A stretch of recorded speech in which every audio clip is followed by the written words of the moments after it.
경쟁관계에 있는 행성 문명. 마테오복음서 제13장에는 어떻게 창조자들이 다른 세계의 생명을 창조하기 위해 그들의 혹성을 떠났는지 예수가 비유로서 설명한 중요한 내용이 들어있습니다. 씨 뿌리는 사람이 씨를 뿌리러 나갔다. 씨를 뿌리는데 어떤 것은 길바닥에 떨어져 새들이 와서 쪼아 먹었다. 어떤 것은 흙이 많지 않은 돌밭에 떨어졌다. 싹은 곧 나왔지만 흙이 깊지 않아서 해가 뜨자 타버려 뿌리도 붙이지 못한 채 말랐다. 또 어떤 것은 가시덤불 속에 떨어졌다. 가시나무들이 자라자 숨이 막혔다.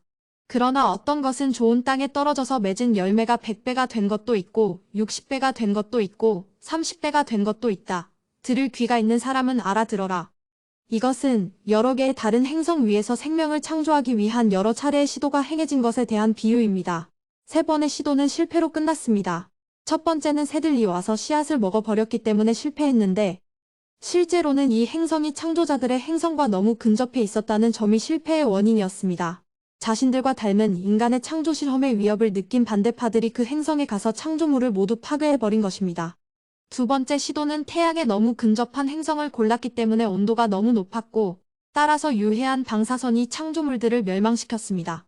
한편 세 번째 시도는 습도가 매우 높은 행성의 가시덤불 속에서 행해졌는데 식물의 성장이 압도적으로 커져 자연의 균형을 깨뜨리고 동물의 세계를 멸망시켰습니다.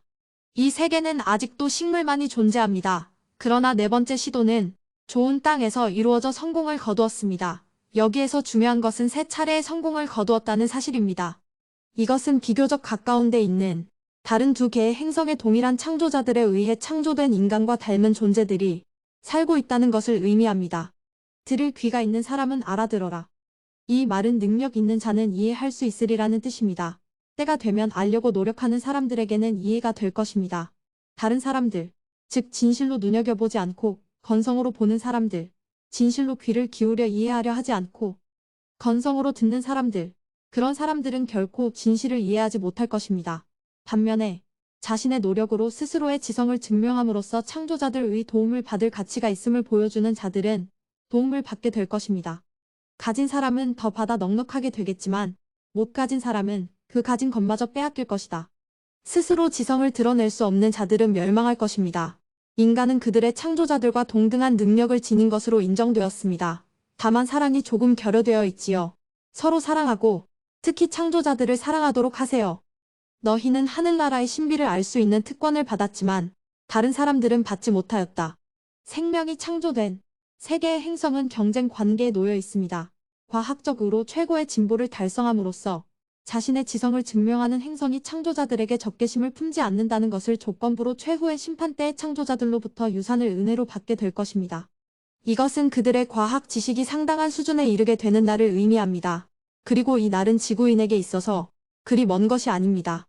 인간이란 종은 모든 씨앗 중에서 가장 작은 것이지만 싹이 트고 자라나면 어느 푸성귀보다도 커져서 공중의 새들이 날아와 그 가지에 깃들일 만큼 큰 나무가 된다. 공중의 새들, 즉 창조자들은 인간이 그 자격을 나타낼 때 날아와서 가지에 머물며 자기들의 지식을 인간에게 줄 것입니다. 어떤 여자가 누룩을 밀가루 서말 속에 집어넣었더니 온통 부풀 어울랐다. 하늘나라는 이런 누룩에 비길 수 있다. 창조자들이 과학의 개화를 기다리는 새 개의 세계에 대한 또 다른 비유입니다. 천지 창조 때부터 감추인 것을 드러내리라.